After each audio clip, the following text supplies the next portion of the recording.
Hello everybody, welcome back to our YouTube channel. Today in this video I am talking about SOFI Technologies stock.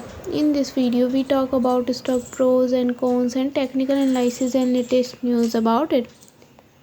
Stock is trading at 9.08 US dollar with 0.87% negative in a day. We can easily see stock was volatile for a day.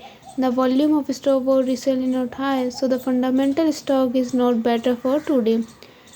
Before buying and selling the stock, please consult your financial advisor. Today's video is done. Thanks for watching. Please subscribe my YouTube channel and like the video.